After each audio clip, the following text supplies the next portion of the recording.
Okay, welcome back, APBA football fans. Let's do a little numbers video, real quick one this morning. Just enjoying going over the final stats and just kind of studying this game of APBA football this morning, specifically around the APBA College game. So in the when you buy the APBA football game, it has a little sheet of like instructions, and it recommends that you play 36 plays a quarter for college games versus 30 plays a quarter like you would with the pro games, because there are more plays in college football due to the clock stopping after first down. So I wanted it's something I wanted to look at because I did play, just finished a replay of the 2017 Pitt Panthers ACC conference schedule. They actually this on the replay, Pitt actually finished with the same exact conference record. So APBA check mark there, 3-5 in real life, and then in the replay they went 3-5. It was a really entertaining replay. It didn't take me too long. It took me just a few weeks to do. It was really fun because I was able to upset a couple teams that Pitt lost to in real life, NC State and Virginia Tech, and the team that they did upset in real life, Miami, they lost to really big. So it was fun to do. I just wanted to go over a couple numbers with the project and just to kind of show you how APBA can do a good job replicating statistics. So Pitt's leading rusher on the season was Darren Hall right here, and this was his per game performance. And as you could see, he finished with his same exact yards per carry that he did in real life. He did have a 112-yard rushing game against Virginia Tech. So this was really fun to see. Like, the guy that got the most carries in the game in the Pitt season finished with the same exact yards per carry. So that gives you, kind of makes you feel good about the APBA engine. Their leading yards per carry guy in the actual season was Quadri Henderson. We had 7 yards per carry. Not a lot of carries, but he did also lead the replay in yards per carry with 5.6. So that was good to see. Let's go over some passing stats. Let's see here. Passing stats were fun. I know Pitt wasn't that great of a team. I mean, they were a mediocre to probably not real good team this year. Let me get some coffee. So they started out with Max Brown. He was a transfer in, and he actually had a really good first 2 games, but then he got hurt in the regular season. So he finished with 83% completion percentage versus 71% in real life. So that was good. I mean, he had a way high completion percentage. You could see he led the team in the 2 games he did play.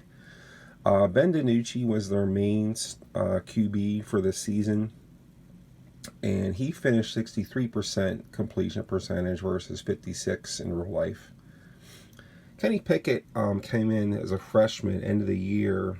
Since DiNucci kind of a floundering, one of the nice things with DiNucci was he was even on his touchdowns, interceptions, just like he was in real life. So he was 4-4, 4 touchdowns, 4 interceptions on the replay, 5-5 on real life. Pickett, this was another fun stat to see. Kenny Pickett was 59% completion versus 59% in real life, and his completions were pretty close. So he was 39. He was 66 attempts in real life, so he had 69 in replay. And he had 39 completions in real life, so he was 41. So you can see that was really close right there for his completions and attempts. He threw a touchdown. Let's go look at some receiving stats. So their main receiver, they had the 2 A's. They were Rafael Rujo Lopes and Jester Wea. So they what was nice is that was the only 2A receivers they had, and they finished at the two highest yards per catch. And then the rest of the B's they had were French, Henderson, and Olsen. And you could see they slotted in, just looking at some stats I posted here in Delphi. So you could see the good guys at the top there were the A's, then the B's slotted in like the 3, 4, 5 best receivers, then the C's fell in with the rest of the guys. So that was good to see how APBA you could kind of see a demarcation there of the A's and the B's and the C's. So you see, even though it was definitely different plays and actually what happened in real life, how the APBA team set slotted in the A's, B's, C's, and their yards per catch was clearly different than the other ones. So that was really really good to see. I was happy with that. So just one thing I was working on this morning was I was kind of studying these total plays from scrimmage. So what I did is I went and looked at Pro Football Reference. I was looking at the team's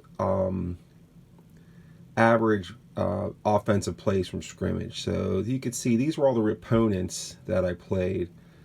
You could see average. This was the total rushing attempts, total passing attempts per game. So this is what is pretty average, between like 68 and 77. Syracuse for some reason had way higher total plays in this per game, 86. And I played like a mock bowl game, even though they didn't qualify for a bowl. I just wanted to play them against a really awesome team to see how they would do. And I'll show you the results against LSU here in a minute. So I played them against 2019 LSU and Joe Burrow and those guys. So we'll see how Pitt did against them. So, so you can see it's pretty standard. So I was trying to figure out, I was looking at the total plays on the replay. And what I found was you really do have to play those 36 plays a quarter. Because in the games that because I did play 3 games just using 30 plays a quarter against Georgia Tech, Duke, and LSU in the bowl game, and the plays came out really low so far as like the total number of plays. So when I played the 36 plays a quarter against like Syracuse, NC State, Miami, UVA, and Virginia Tech, the total plays from scrimmage came out all within 10. So you see those within 10, within 3, within 4, within within 3. So it's all within like a 10 range, like plus or minus 1 to 10. So definitely the conclusion I came to this morning was when you play APBA football, college football, you got to do the 36 plays a quarter to kind of really accurately replicate the total number of plays in a game. So let's go to the bowl game real quick. I was going into this game, 2019 LSU could be one of the greatest teams in college history, and they're really, really good. So just to kind of give you an idea of the indexes, LSU's offense was a 48 pass, 46 run. Their defense was a 47 pass, 46 run. And just compare the lowly Pitt. Pitt was a 33 pass, 33 run. 28 pass, 35 run. So, I mean, look at the defense. I mean, look at 33. That's amazing. So, 28 pass defense versus LSU's 48 pass defense. If LSU was a plus 20 on the pass index, and on the 46, they were so 35. So the Pitt was a little bit better on a run. So 35 to 46. So LSU was a plus 11, whereas Pitt's offense was 47-30. So they're minus 14 on the pass and minus 13 on the run. So obviously it was an AAC matchup. And I did use for this particular game, which I'm kind of Was able to go to the OGARD site and get some locators. So I did the receiving locators, the interceptions and the sacks, which worked out really well. And I used the Fletch 67 chart for the defense. And I also used the floating index calculator before each drive. So mostly all the drives ended up A versus A or C. Virginia or LSU did have a couple drives where they fell down to a B index on the run, but that was it. So that worked out really well with the, especially the receiving locators, because this is something that's kind of been bugging me about APBA football is, why in your right mind would you throw to like a B or C receiver if you have A's in the game? I just didn't quite.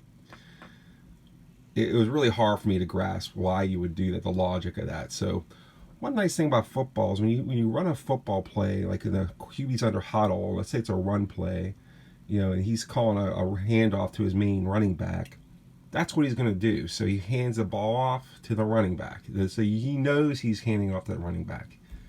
Now, pass plays, of course, he has his like check down. So he may have 3 or 4 receivers that he has options of going to in each passing play, depending on how the coverage is. So when the QB's under center and he snaps the ball and he drops back to pass, there's an unknown there in football, which is kind of like one of the fun parts of football is who's he going to find, who's the open man in the play. So that's what I like about the receiver locators with the APBA Master game is I rolled a dice to determine it. I used the Phil Malloy's dice range locator, and it was kind of fun to see who was going to end up with the ball and how it was going to work out. So in the end, on the bowl game, it was a really total destruction of Pitt. So LSU won the game 61-28. Joe Burrow had 551 yards passing and threw for 6 touchdowns. Clyde Edwards-Helaire had 16 rushes for 136 yards. Moss had 8 catches for 97 yards. Marshall had 3 catches for 167 yards, 2 touchdowns. Pitt even put their really good QB in, the Brown guy that was hurt, and he actually ended up at 308 yards, but only 52% passing. Burrow was a 90% passing for the game. His card's pretty awesome if you have 2019 LSU. The whole team is pretty awesome. Then we had rushing, Darren Hall at 9 for 66. Only big passing play there is Flanagan had a big touchdown catch, 2 for 95, their tight end. So that was it. Just enjoying some APBA football here this fall, and I'm going to play some more. I got ACC, the great teams of the past, ACC set coming here this week. So I'm looking forward to playing some more games here. So kind of focusing on these 2 teams this fall, 2017 Pitt and 2019 LSU, and just running them through some games. So hopefully you guys enjoyed this. Like I said, just a numbers video and just kind of show you how stats work out with APBA football and on that college game, and just how you got to get 36 plays per quarter to really replicate what actually is going on. So have a good morning. Have a good day. Thanks a lot. Have a good day. Bye-bye.